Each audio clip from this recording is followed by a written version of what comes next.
शिवासादि। हरे कृष्णा कृष्णा कृष्णा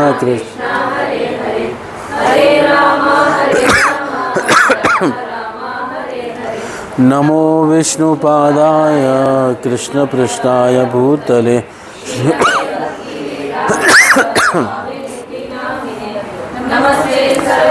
देवी गौरीशतारिणे।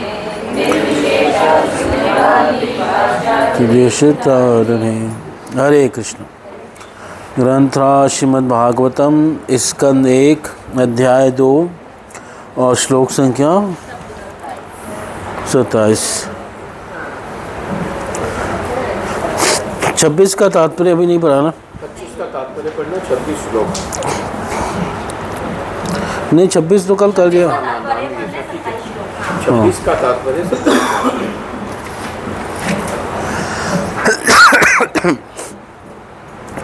रजः तमः प्रकृतयः समशीलाः भजन्ति वे पितृभूत प्रजेशादीन् श्रिया ऐश्वर्य प्रजा इप्सवः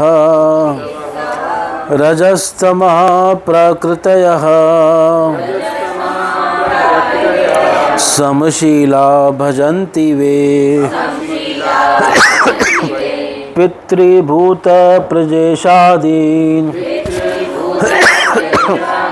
श्रियेश्वर्य प्रजेप्सवः रजस्तमः प्रकृतयः समशीला भजन्ति वे पितृभूत प्रजेशादीन् श्रियेश्वर्य प्रजेप्सवः रजस्तमः प्रकृतयः समशीला भजन्ति वे पितृभूत प्रजेशादीन् श्रियेश्वर्य प्रजेप्सवः। बोली समशीला भजन्ति वे पितृभूत प्रजेशादि श्रिया ऐश्वर्य प्रजेप्सवः।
तो उसका शब्दार्थ, अनुवाद और तात्पर्य जगत गुरु श्रील प्रभुपाद महाराज जी के द्वारा श्रील प्रभुपाद महाराज जी की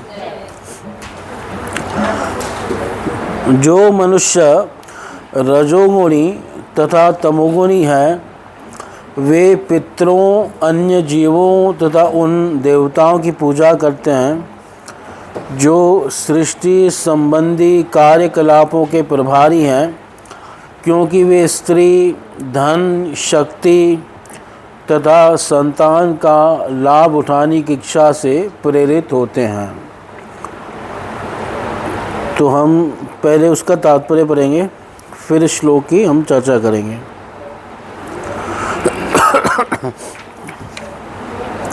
तो कल के श्लोक में कहा मुमुक्षु घोर रूपां हित्वा भूत पतिनथ नारायण कला शांता भजन्ति ही अनसूय। जो मुमुक्षु लोग हैं वो घोर रूप देवताओं का त्याग करके नारायण की शांत कलाओं का ही क्या करते हैं, भजन करते हैं। पर वो किसी देवता से ईर्ष्या नहीं करते, किसी की अवज्ञा नहीं करते। रूप गोस्वामी ने एक भजन अंग बनाया है भक्ति रसाम सिंधु में, अन्य देवा अनवज्ञाच, अन्य देवताओं की अवज्ञा नहीं करनी चाहिए। अगर अवज्ञा कोई करता है तो ये क्या होता है, अपराध होता है। तो पर वो भजन केवल किसका करते हैं, नारायण का। तो तात्पर्य, पूर्ण पुरुषोत्तम भगवान श्री कृष्ण जो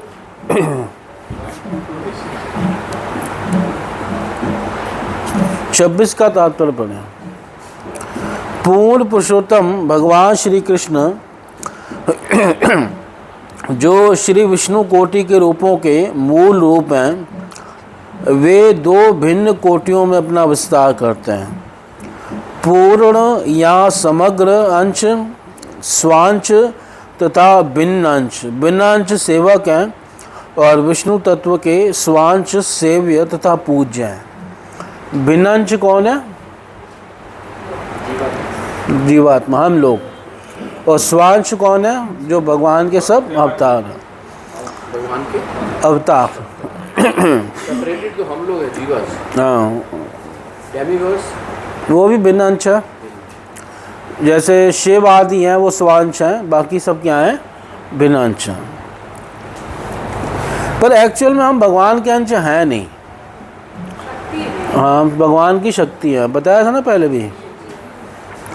मतलब ये अंश जो लोग समझते हैं ना, तो वो वैसे अंश नहीं है। हम किसी का कोई अलग खंड, कोई पार्ट, कोई टुकड़ा जैसे होता है, तो ऐसे हम भगवान के अंश हैं, ऐसा अंश नहीं है।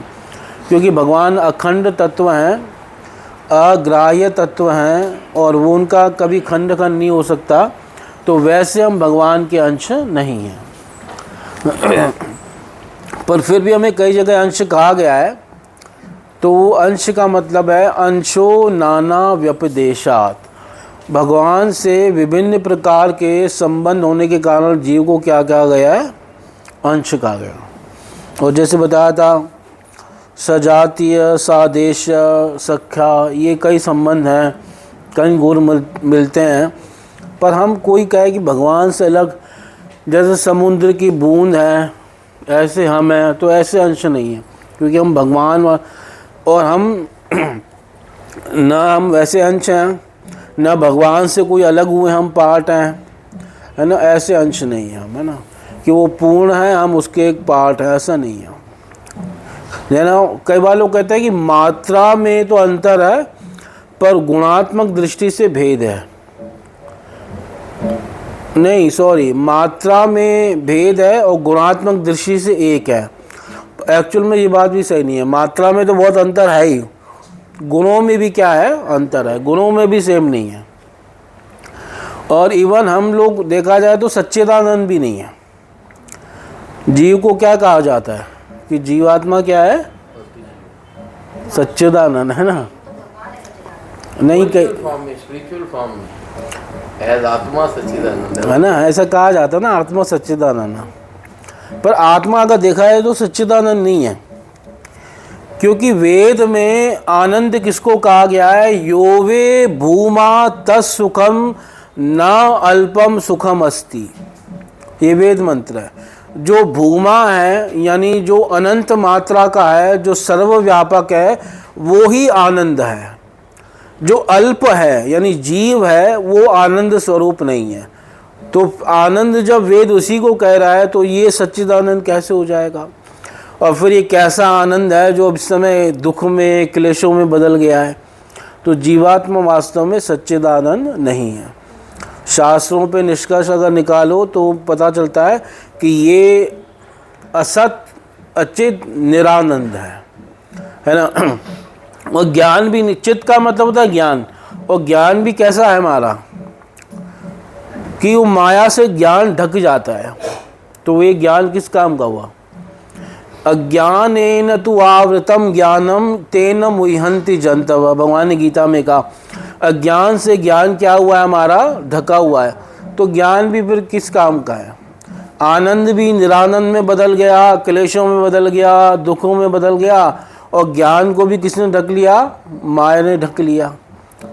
इसलिए वेद ने जीवात्मा को ज्ञान में नहीं कहा। वेद क्या कह रहा है? ज्ञा ज्ञो द्वाव अजो। एक ज्ञा है यानी एक जानकार है, सर्वज्ञ है, और एक अज्ञ है जो नहीं जानता, अज्ञानी है। इसे वेद क्या कह रहा है? ज्ञा ज्ञो। एक ज्ञा है और एक अज्ञ है। तो वेद हमें नहीं कह रहा कि आप ज्ञान में हो, वेद साफ कह रहा है कि आप लोग क्या हो? अज्ञानी हो।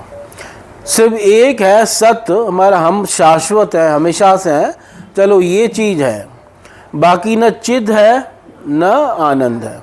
तो सच्चिदानंद जीवात्मा नहीं है। तो शिव जी ईश्वर का श्वास अंश है।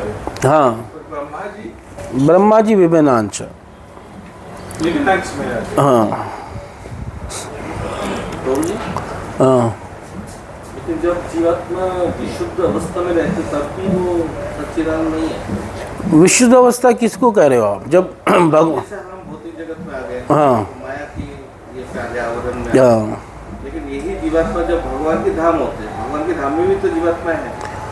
भगवान के जो धाम में हैं वो उनको सच्चिदानंद कह सकते हो।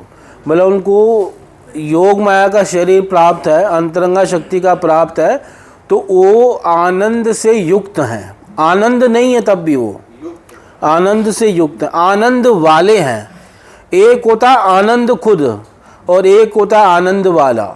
तो वो आनंद से क्या है? युक्त हैं। आनंद नहीं है। आनंद कौन है? स्वयं भगवान है। इसलिए वेद ने फिर एक बात कही कि वेद कहता है रसो वे सह रसम एवं लब्ध्वा आनंदी भवति, कि वो रस है, रसो वे सह। वेद ने उसको कहा, रस वो है, जीवात्मा को नहीं कहा। और रसम ही एवं लब्ध्वा, उस रस स्वरूप जी भगवान को जब ये जीवात्मा प्राप्त करेगा तो आनंदी भवति, आनंदी हो जाएगा। आनंद नहीं होगा, आनंद से क्या हो जाएगा? युक्त हो जाएगा। तो उस समय जब वो नित्य मुक्त है, भगवान के धाम में है, तब वो आनंद वाला है, आनंद से युक्त है, पर तब भी आनंद नहीं है, खुद आनंद नहीं है। आनंद खुद जो है वो केवल सोर्स है, भगवान सोर्स है, भगवान खुद ही आनंद है। स्रोत है। स्रोत कह लो, सोर्स कह लो, या खुद ही आनंद कह लो, है ना। जैसे समुद्र क्या है? जल में है।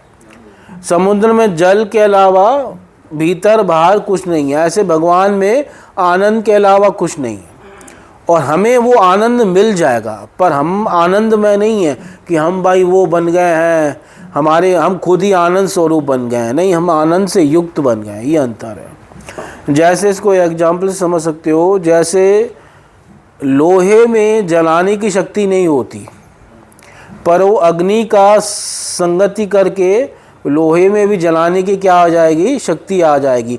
पर वो लोहे की नेचुरल शक्ति नहीं होगी। वो शक्ति कैसी होगी? आगंतुक शक्ति होगी, जो उसमें आने के बाद वो अपना हाँ उनको बदल, हाँ, मतलब वो उसमें ये शक्ति आई है, उसमें नेचुरल नहीं है। नेचुरल लोहा किसी को नहीं जला सकता, पर हाँ वो अग्नि का संग करेगा तो उसमें ये जलाने की शक्ति क्या है? आ जाएगी। पर ये जो शक्ति होगी उसकी स्वाभाविक शक्ति नहीं मानी जाएगी। पर अग्नि में जो जलाने की शक्ति है वो कैसी है? स्वाभाविक है। तो भगवान में जो आनंद है वो उनका स्वरूप भूत है, नेचुरल है, वो कहीं बाहर से नहीं आया। और हमें जो भगवान का आनंद प्राप्त होगा वो आगंतुक होगा, मतलब वो सदा के लिए आ जाएगा, पर वो हमारा स्वरूप का नहीं होगा, वो होगा किसका? भगवान का। उस आनंद से हम क्या हो जाएंगे? युक्त हो जाएंगे। इतना अंतर होगा। ठीक है, तो मतलब भगवान जो है साल लग जाते हैं कि इस बात को समझने के लिए आपकी कृपा से कितनी जल्दी हम सबको ही पता चलता है। हाँ भाई, ये देखो, जब भागवत है ना सुनोगे, भक्तों का संग करोगे, तो क्या होता है, जो उन्होंने कई सालों में पढ़ के जो चीज़ें इकट्ठी की है ना, वो आपको थोड़ी देर में दे देंगे, है ना। हाँ, ये वो होते हैं। सबसे जो इतने सालों में पढ़ा ना, D learning is very difficult. री लर्निंग तो इजी है। री लर्निंग तब होगी जब वो पहले सुना उसको भूले, तब ना, वो भूलता नहीं है। तो मन में वही आता है, 15 साल से इसको भेज रहा हूँ, छोड़ के दे दूँ इसको। प्रभु जी, अभी वो जो आनंद आपने बोला ना, उसको मैं जहाँ समझ में आई मुझे, आनंद मतलब स्वयं भगवान।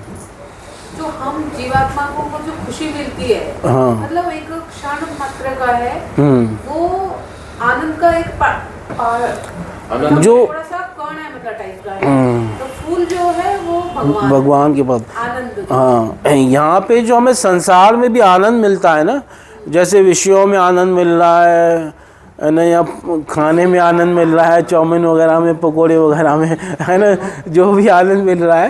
ब्रह्मा का शरीर कहते हैं ना, बुद्धि से बना है, लेकिन हम में बुद्धि है, उसका शरीर भी बुद्धि से बना है। हाँ, मैंने एक कथा में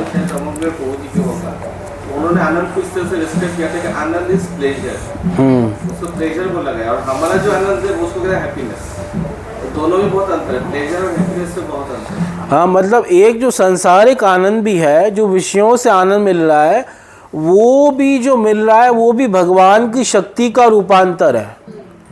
अब देखो, भगवान ने जीवा लगा दी है और जीवा स्वाद ले रही है। अगर ये जीवा में ये भगवान ये क्वालिटी खींच लें स्वाद लेने की, और कुछ भी वस्तु खाओ वो सब एक जैसी लगे, तो कोई मजा आएगा खाने में, है ना। महसूस किया था कि वो जो टेस्टलेस खत्म हो जाता है, उसमें फील होता है, मतलब सब ऐसे लगेगा जैसे नॉर्मल चीज़ें हैं ना, कोई आटा वाटा कुछ ऐसे खा रहे। हाँ, सब एक जैसा, मतलब वो एक छोटी सी चीज़ लगी हुई है जीवा पे, पता नहीं कहाँ लगी हुई है ना, वो हर चीज़ का ज्ञान करा देती है, और असली सुख उसी से प्राप्त होता है। तो जो वो आनंद मिल रहा है ना संसार में भी, वो भी भगवान की शक्ति का क्या है? रूपांतर है।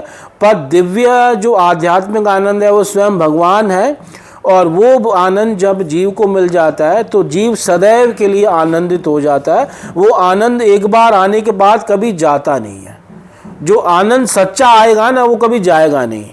बाकी संसारी जो सुख है, ये तो फिर धीरे धीरे क्या होते जाते हैं? कम होते जाते हैं। पहले सुख ज़्यादा मिलता है, फिर कम, फिर कम, फिर कम, फिर ख़त्म, ऐसे होता है। यही संसार। जैसे भगवान जी है, जो भगवान जी में शक्तियाँ हैं, हाँ, कहीं ना कहीं हमें वो क्षण मात्र का है, और वो क्यों है? मतलब जैसे सेम चीज़ है, उनमें भी थोड़ी सी शक्तियाँ हैं, उनमें भी थोड़ी थोड़ी शक्तियाँ हैं, हमें भी आनंद है, उनमें भी वही सेम चीज़ है, तो क्यों है?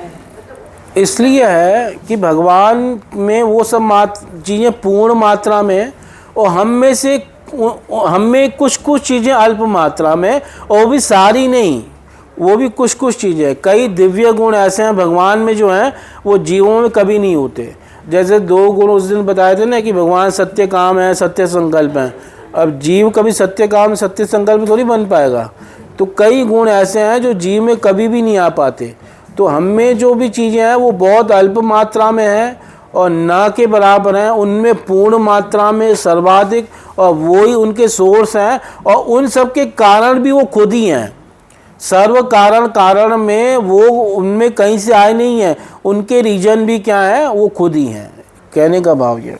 भगवत गीता में भी एक श्लोक आता है, भगवान कहते कि पानी का स्वाद मैं हूँ, हाँ, उष्मा मैं हूँ, सब कुछ मैं ही हूँ। हाँ, बिल्कुल। और इसकी भागवतम में फर्स्ट अध्याय जो चैप्टर 1 में कहते हैं, नारद मुनि को 1 सेकंड के लिए जब उन्होंने बैठे ध्यान में, 1 सेकंड के लिए उनको जो ज्ञान प्राप्त हुआ वो पूरी जीवन भूल नहीं पाए, उसके पीछे भागते रहे। हाँ, दर्शन किया ना।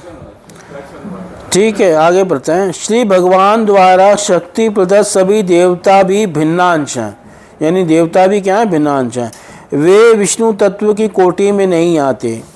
विष्णु तत्व वे पुरुष हैं जो श्री भगवान के आदि रूप के ही समान शक्तिमान होते हैं और विभिन्न कालों तथा परिस्थितियों में भिन्न भिन्न कोटि की शक्तियाँ प्रदर्शित करते हैं। यानी भगवान के ये जो पुरुष अवतार हैं, जो विष्णु कोटि के हैं, ये समान शक्ति वाले होते हैं और समान गुणों वाले होते हैं, पर कई बार ये अपने गुणों को और अपनी शक्तियों को क्या करते हैं, कम प्रकट करते हैं, है ना। कई बार पूर्ण रूप में प्रकट करते हैं, कई बार गुणों को भी कम करके प्रकट करते हैं, पर वो सारे गुण सारी शक्तियाँ उनमें होती हैं। ठीक है, जैसे राम के रूप में आते हैं भगवान, तो है ना 96% कुछ गुण कम प्रकट करते हैं, या और मत्स्य आदि के रूप में और कम करते हैं, पर ऐसा नहीं कि उनमें वो गुण है नहीं, वो सारे गुण हैं, वो पूर्ण तत्व हैं, पर उन गुणों को उस समय वो क्या करते हैं, कम प्रकट करते हैं। आगे, भिन्नांश सीमित शक्ति वाले होते हैं, उनमें विष्णु तत्वों की तरह असीम शक्ति नहीं होती। अतः विष्णु तत्वों या भगवान श्री नारायण के पूर्णांशों की गणना कभी भिन्नांशों के साथ नहीं करनी चाहिए। यदि कोई ऐसा करता है तो पाषंडी अर्थात पाखंडी होने का अर्थ है, पाखंडी होने का अपराध करता है। इस कलयुग में अनेक अल्पज्ञ व्यक्ति ऐसा अवैध अपराध करते हैं और दोनों कोटियों को समान बताते हैं, है ना। ऐसे लोग जो हैं जीव को और ईश्वर को समान बताते हैं, वो जो है बिल्कुल बहुत बड़े अपराधी हैं। और शंकराचार्य का अद्वैतवाद भी कुछ इसी तरह का है, जिसमें वो जीव और ईश्वर को क्या बताते हैं, समान बताते हैं। एक बड़ा सुंदर श्लोक ऐसी में भागवत में 10:87 में, जहाँ यही बात कही गई है। 10:87 में जब 87 चैप्टर में जब देवता वेद भगवान की स्तुति कर रहे हैं, श्रुतियाँ,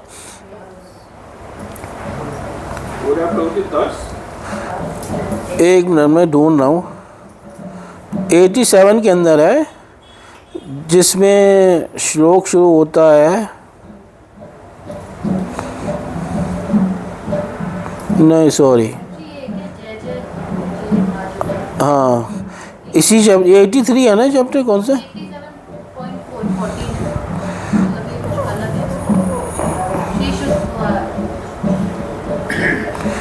अच्छा 80, हाँ इसमें वेद स्तुति है ना।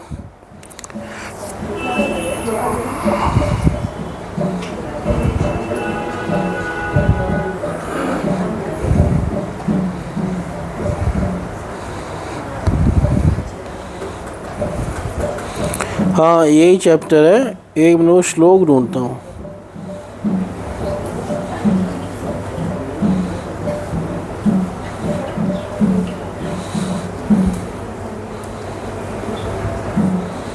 समम अनुजानताम ऐसा शब्द है, हाँ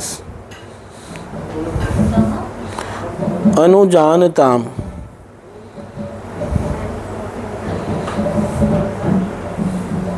हाँ मिल गया, 30वां है, हाँ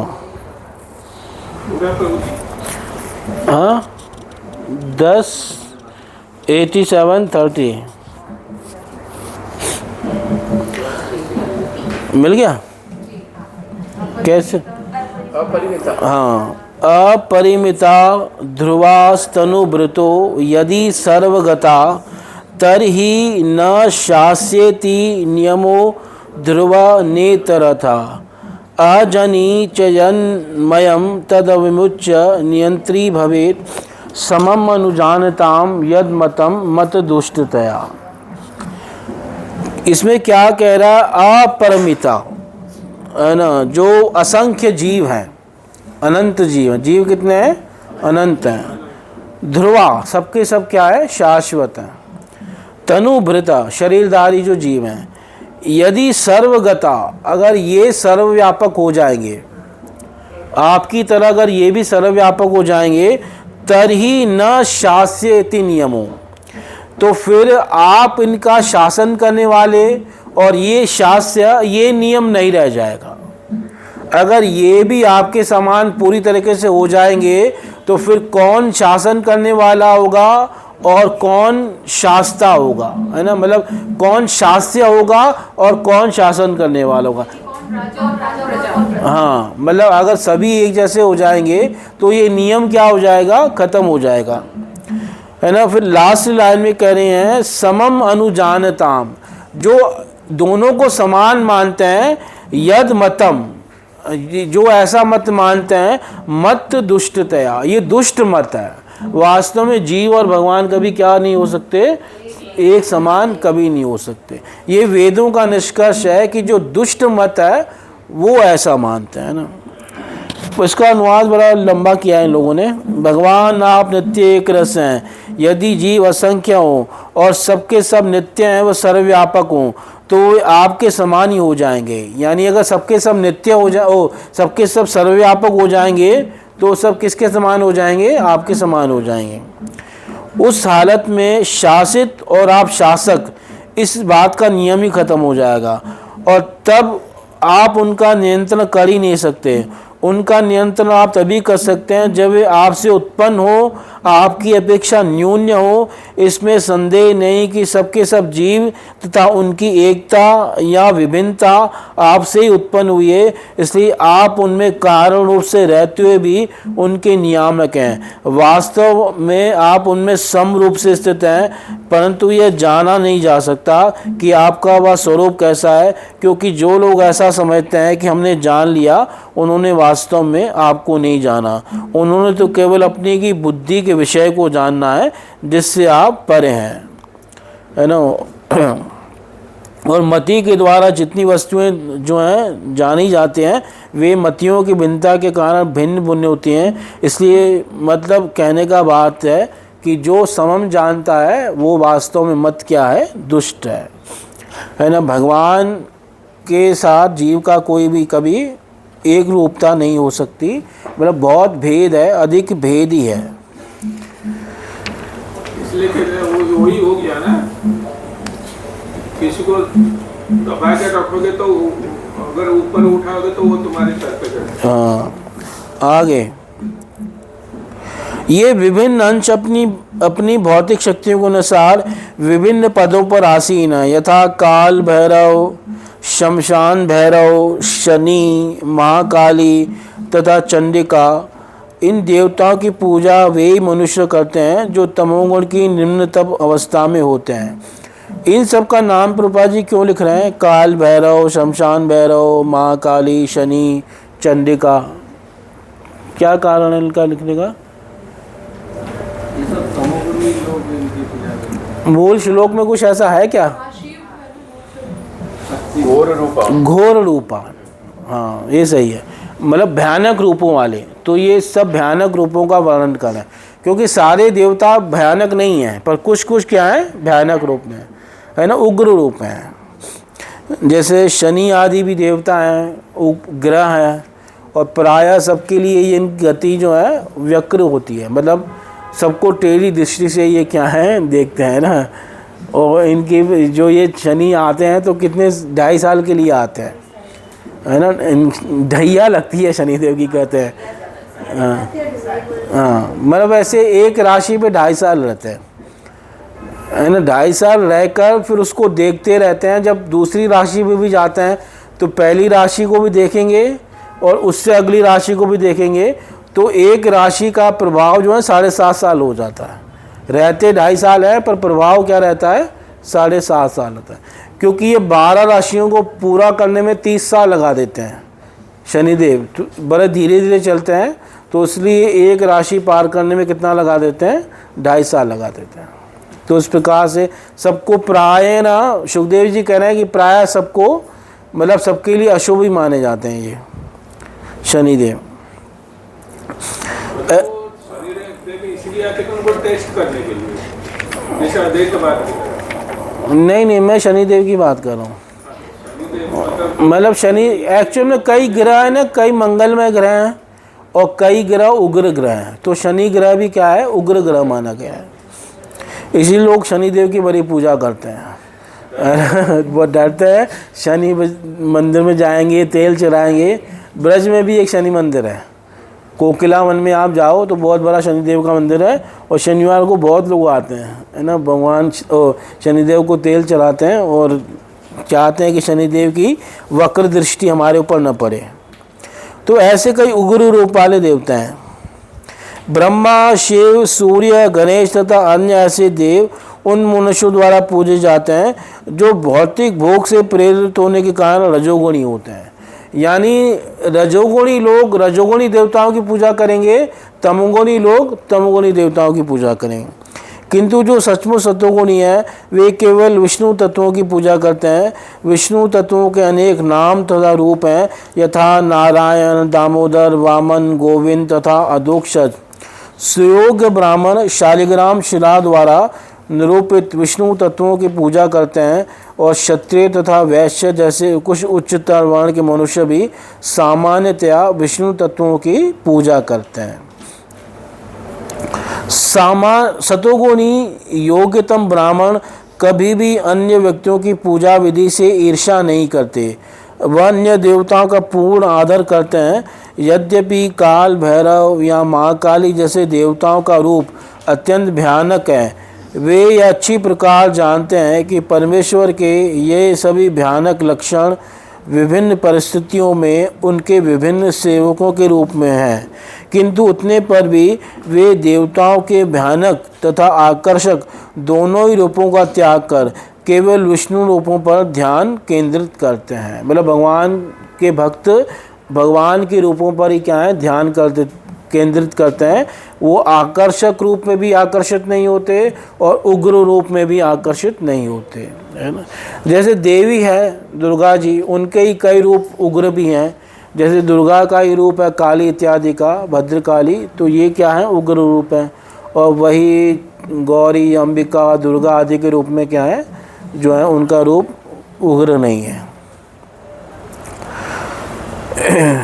ये काली का रूप भी देवी ने धारण किया था एक असुर को मारने के लिए, है ना।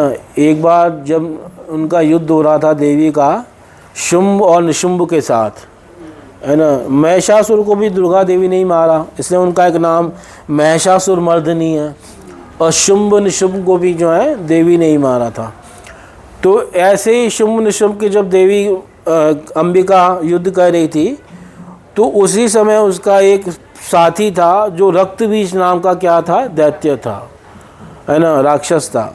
तो वो दैत्य क्या करता था, जैसे उसका माँ कोई जो है शरीर का अंग काट रही, जितना रक्त बह रहा उतने नए रक्त बीज क्या होते जा रहे थे, पैदा होते जा रहे थे। ये बहुत पहले हमने पढ़ी थी दुर्गा सप्तशती में, है ना।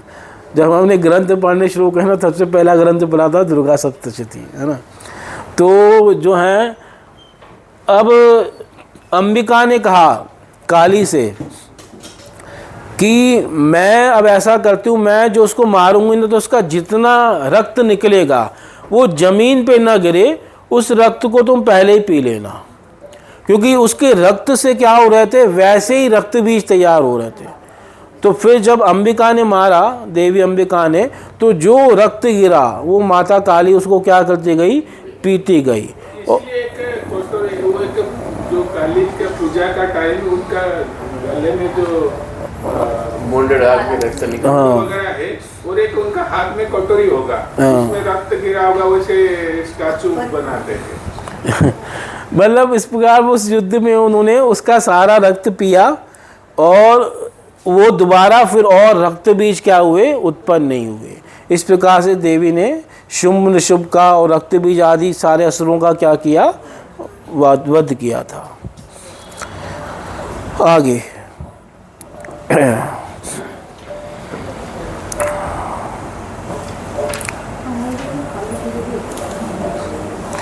वे ये अच्छी प्रकार जानते हैं कि परमेश्वर के ये सभी भयानक लक्षण विभिन्न परिस्थितियों में उनके विभिन्न सेवकों के रूप में हैं, किंतु उतने पर भी वे देवताओं के भयानक तथा आकर्षक दोनों ही रूपों को त्याग कर केवल विष्णु रूपों पर ध्यान केंद्रित करते हैं, क्योंकि वे भौतिक जगत से मोक्ष पाने की उत्कट इच्छा रखते हैं। सभी देवता, यहाँ तक कि वे देवों में सर्वश्रेष्ठ ब्रह्मा तक, किसी को मोक्ष नहीं दिला सकते। हिरण्याकशिपु ने अमर होने हेतु कठोर तपस्या की थी, किंतु उसके पूज्य देव ब्रह्मा उसे वैसा वर देकर प्रसन्न नहीं कर सके। इसलिए भगवान विष्णु के अतिरिक्त अन्य कोई मुक्ति पाद या मुक्ति के प्रदाता भगवान नहीं कहलाते। सारे देवता भी भौतिक सृष्टि के अन्य जीवों की तरह इस भौतिक सृष्टि के संहार के समय नष्ट हो जाते हैं। जब वे स्वयं मुक्ति नहीं पा सकते तो फिर अपने भक्तों को वे किस प्रकार मुक्ति दिला सकते हैं। ये देवता अपनी पूजा करने वाले को कुछ क्षणिक लाभ ही प्रदान कर सकते हैं, परम लाभ नहीं। यही कारण है कि मुमुक्षुजन देवताओं की पूजा का परित्याग करते हैं, यद्यपि वे उनमें से किसी के प्रति असम्मान नहीं दिखाते। मुक्ति केवल कौन दे सकता है? भगवान। इसलिए उस दिन हमने नाम भी एक बताया था ना,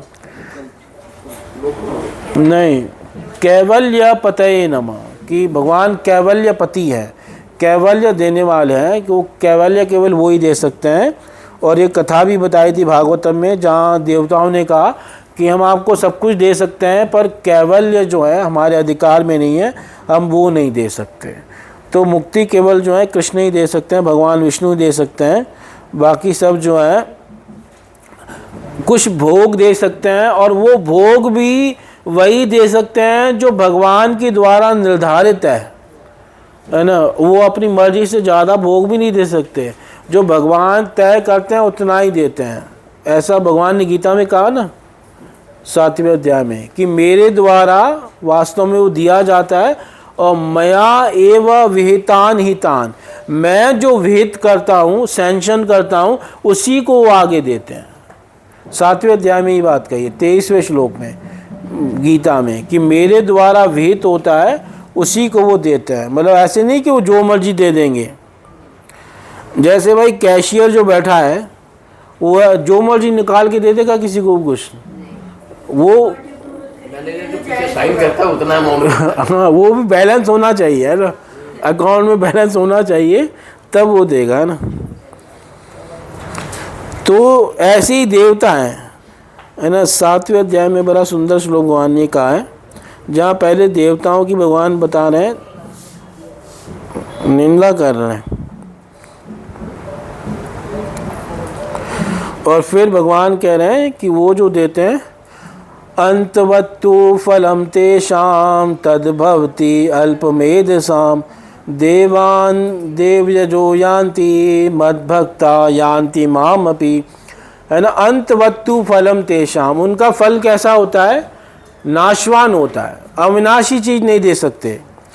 और तद भवती अल्प मेधसाम, जिनकी बुद्धि कम है वो लोग देवताओं के पास जाते हैं। और देवान देव यजो जानती मद भक्ता यान्ति मामपि, देवताओं के उपासक देवताओं के पास जाएंगे और मेरे भक्त मेरे पास आएंगे। और इससे पिछले श्लोक में कहा 22वें में, स तया श्रद्धया युक्त तस्य आराधनम ईयते लभते च ततः कामान मया एव विहितान हितान। तो वो उस श्रद्धा से युक्त होकर उन देवताओं की पूजा करता है, और उनसे जो कामना है, जो भोग प्राप्त करता है, मया एव विहितान हितान, जो मैंने सैंक्शन कर दिया है वही प्राप्त करता है। यानी वो देवता भी स्वतंत्र कुछ नहीं दे सकते। ठीक है, तो फिर इस श्लोक की हम चर्चा जो है कल करेंगे। रजस्तम प्रकृतया समशीला भजन्ति वे पितृभूत प्रजेशाधीन श्रेय अप्सर प्रजेप्सव, है ना। हरे कृष्ण।